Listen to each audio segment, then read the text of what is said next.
korupsi. Dulu korupsi katanya di bawah meja, sopan malu-malu. Kemudian maju, korupsi di atas meja, terang-terangan. Sekarang meja-mejanya dikorupsi. Bukan lagi atas meja, bawah meja, meja-mejanya disikat sekalian. Dan celakanya di mana-mana tuh tukang sunat merajalela. Tukang sunat turun ke bawah sunatin, turun lagi sunatin, turun lagi sunatin, nyampe ke rakyat ujungnya doang dikit banget. Kebanyakan tukang sunat. Yang disuruh ngurus beras, nimbun beras. Yang disuruh ngurus laut, jadi bajak laut. Yang disuruh ngurus hutan, rame-rame jadi orang hutan. Yang disuruh ngurus hukum, malah bikin hukum kayak pisau. Orang jadi nggak takut, hukum nggak berwibawa. Mestinya kalau kepolisian, kejaksaan, kehakiman bekerja bagus, KPK nggak perlu ada. Ya, itu kan ad hoc. Dibentuk KPK karena kinerjanya nggak memuaskan. Nah, satu saat KPK nggak perlu kalau polisi, jaksa, hakim kerjanya cakep. Ya, ya. Ini kan negeri kita udah kebanyakan tim ini. Muncul masalah, bukan diselesain, bikin tim. Bikin tim, bikin tim. Urusan kagak rapi, tim makin banyak. Bapak Ibu hadirin yang saya hormati, oleh karena itu setiap kita punya tanggung jawab moral, paling tidak mencegah diri kita jangan ikut dalam korupsi pada tingkat kita masing-masing. Itu yang pertama saya kira, jihad menghadapi korupsi. Yang kedua, jihad melaksanakan amar ma'ruf nahi munkar. Ini penting.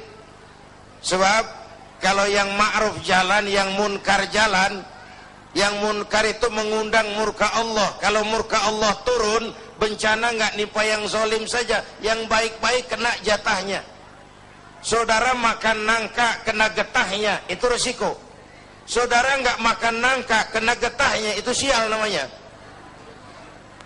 Kan nih sekarang nih di masyarakat ada nih orang kalau dibilangin ngomongnya begini, biarin aja, yang mabok gue, yang judi gue, pakai duit gue main di rumah gue, urusan apa sama orang?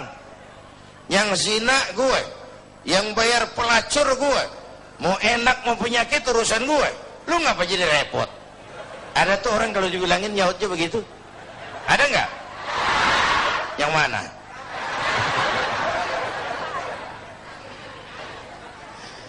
Saya kasih contoh lagi yang enak. Ini tengah hari panas begini, makan jambu air enak nggak? Nah, naik ke pohon jambu, sampai sama tengah pohon, semut api gigit, gatel panas. Kita tengok, gile banyak juga lagi semutnya nih. Turun kita ke bawah, pulang ke rumah. Ngapain? Ngambil obor. Sundut obor menyala, balik lagi pohon jambu, sepohonan tuh semut kita bakar. Yang gigit atuh, yang gigit tuh semut-semut lain kalau bisa protes ngomong tuh, yang gigit lu temen gua nggak ngikut gua. Tapi kita nggak peduli, mau gigit apa enggak, asal semut bakar. Gara-gara atung gigit sepohonan dibakar tuh semut. Masyarakat begitu Pak. Iya, yang judi lo, yang zina lo, yang mabuk lo. Tapi judi, zina, mabuk, maksiat, Mas. Kalau ini negeri banyak maksiatnya, Allah marah. Kalau Allah marah, turun gempa. Kalau turun gempa, yang mampus bukan lo doang, monyong. Bareng rame-rame. Iya, iya. Enak kalau gempanya milik Kiai, mohon minggir ya, mau gempa nih. Aduh, sopan bener itu gempa. Itu perlunya amar ma'ruf nahi munkar. Karena bencana kalau datang tidak hanya menimpa orang yang zalim, yang baik-baik akan kena juga jatahnya. Bapak Ibu hadirin yang saya hormati, nah pelaksanaannya memang amar ma'ruf lebih gampang daripada nahi munkar. Orang kalau diajak sholat paling kagak mau gitu doang, dah kagak marah, kagak ngomel. Tapi kalau dilarang mabuk, blekai. diajak dilarang berjudi, dilarang berzina, bisa berkelahi, tapi dua-duanya harus dilaksanakan. Itulah sebabnya ini jihad. Beramar ma'ruf apalagi bernahi munkar itu merupakan jihad yang harus kita laksanakan. Kedua-duanya nggak boleh pisah. Kalau yang ma'ruf jalan, yang munkar juga jalan, ya seimbang dong. Nah, yang rugi, yang celaka sekarang nih, Bu, kalau ukuran ma'ruf munkar masih jatah kayak zaman kita nih, masih enak. Satu saat mana yang ma'ruf, mana yang munkar jadi remeng. Ya, ini zaman apa sih katanya, zaman orang pada pinter bikin bungkusan, entertain. Ya, orang pada pinter bikin bungkusan, yang ma'ruf kelihatan munkar, yang munkar kelihatan ma'ruf. Ayo udah ngalamin belum saat begitu? Yang jujur dimusuhin. Nah, udah kejadian kan? Yang laporan anak pada nyontek tuh dimusuhin yang jujur. Itu kan yang ma'ruf jadi munkar, yang munkar jadi ma'ruf.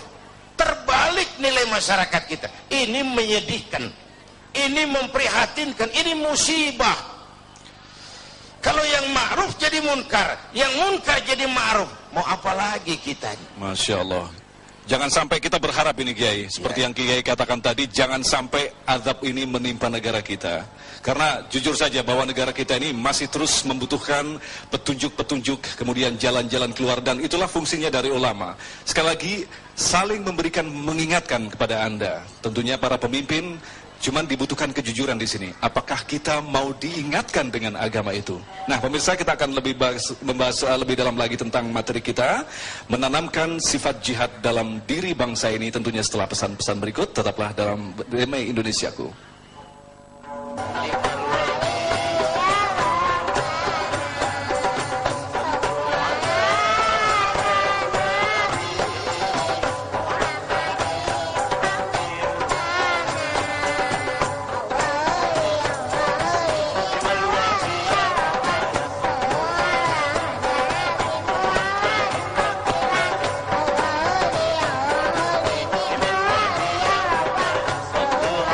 Tema membangun semangat jihad. Tentunya dalam membangun negara ini kita diperlukan semangat jihad. Jihad adalah sebuah perjuangan yang maksimal untuk meraih ridha Allah. Tentu saja kita tidak bisa saja meminjam kata-kata jihad karena memiliki konsekuensi yang luar biasa. Jihad adalah berani dan sekaligus memiliki resiko, yaitu berani mengambil resiko. Berani mengambil resiko artinya ketika kita memimpin, pada saat kita melakukan kesalahan, kita berani mengambil resiko untuk diturunkan dari kekuasaan itu. Lantas ketika kita kembalikan pada kondisi bangsa kita kali ini, benarkah pemimpin-pemimpin kita yang saat itu kita pilih dan kita berikan beban untuk membuat negara ini lebih bagus lagi adalah sosok pemimpin-pemimpin yang berani mengambil resiko? Kembali Kiai akan menjelaskan kepada kita tentang masalah jihad yang sekaligus dicontohkan oleh Rasulullah pada masa-masa peperangan. Silakan Kiai. Bapak, Ibu, dan pemirsa TV One, masih pada jihad yang ketiga, yaitu jihad melawan kemiskinan dan kebodohan. Ini Rasulullah mengajarkan salahu ummati bil ilmi wal mal. Umatku hanya bisa menjadi baik dengan ilmu dan harta.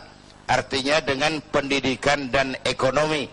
Maka menghadapi kemiskinan dan kebodohan juga harus dengan melaksanakan semangat jihad. Nah, tiga jihad ini pasti ada resikonya. Tidak ada perbuatan yang tanpa resiko. Tidak ada perbuatan tanpa resiko. Mau jadi pohon tinggi harus berani ketiup angin. Iya. Iya. Takut angin, jangan jadi pohon tinggi. Jadi rumput. Enggak ditiup angin, cuman diinjak kebo. Nggak ada perbuatan tanpa resiko. Makin tinggi nilai kepemimpinan, makin tinggi resikonya. Karena Karena itu pemimpin bukan hanya punya konsep, tapi harus berani resiko. Konsep bagus tapi nggak punya resiko, nggak berani ngadepin resiko, ya jalan di tempat, Pak. Nyanyi di gurun pasir, kedengarannya doang merdu, kenyataannya kagak ada.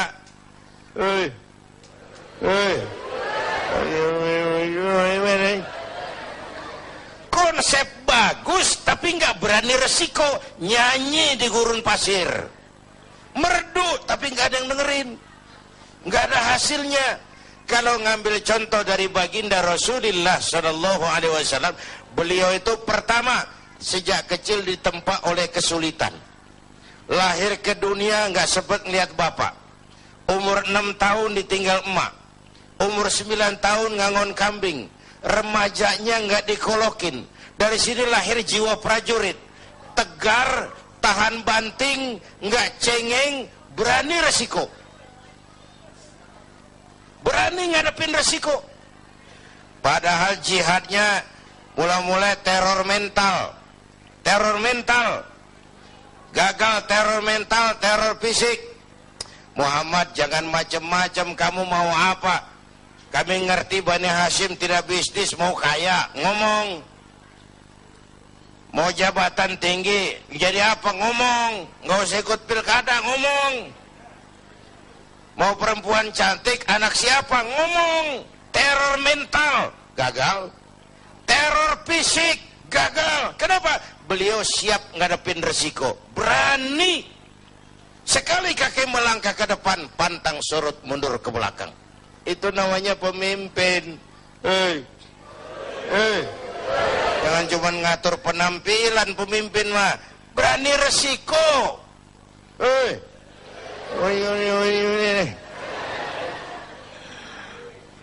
Bapak Ibu hadirin yang saya hormati. Yang kedua, Rasulullah tetap memulai jihadnya dengan modal utama akhlakul karimah.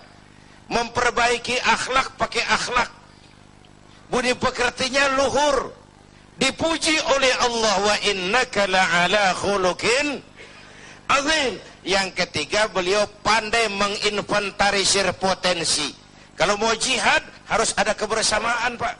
Coba lihat, Nabi punya Umar bin Khattab, Nabi punya Abu Bakar, Nabi punya Ali, Nabi punya Utsman. Ada penyandang dana kayak Utsman, ada jenderal kayak Umar, ada orang tua bijak kayak Abu Bakar Siddiq, ada anak muda intelek kayak Ali bin Abi Thalib, ada wanita budiman kayak Khadijah. Membangun kebersamaan, karena masalah yang kita hadapi sangat besar, perlu kebersamaan. Dulu pun waktu merdeka kita mikir-mikir, coba jenderal mana mau taruhan, bambu runcing merdeka ngelawan tank? Ya, bambu runcing merdeka ngelawan meriam. Iya, kalau meriam Belina, meriam itu mau gue juga bisa ngelawan. Meriam Belanda, menurut otak impossible, tidak mungkin, mana bisa. Entoh nyatanya kita merdeka. Bapak Ibu, ini menarik untuk dikaji. Orang-orang tua kita dulu punya komitmen. Komitmennya sederhana, merdeka atau mati. Merdeka atau mati. Sekarang komitmen nggak jelas, Pak. Nggak jelas apa komitmennya. Seakan-akan jabatan, kesempatan untuk jadi kaya. Apalagi akibat koalisi sekarang ini, semua juga buat kepentingan partai-partai politik. Makanya untung saya udah mundur dari politik. Dulu zaman jahiliyah saya ngikut. Dulu. Bapak Ibu hadirin yang saya hormati, oleh karenanya dalam jihad di negara kita ini perlu semangat kebersamaan. Nggak bisa parsial, karena masalahnya sangat kompleks. Masalahnya sangat kompleks. Semua kita dengan bidang dan kemampuan kita masing-masing melaksanakan yang namanya jihad. Menghadapi kemiskinan, menghadapi keterbelakangan, menghadapi kurangnya keadilan, itu kan kita rasakan, itu juga memerlukan jihad. Dan buat kita semua tentu melaksanakan jihad adalah kewajiban, sesuai, sekali lagi, sesuai dengan bidang dan kemampuan kita masing-masing.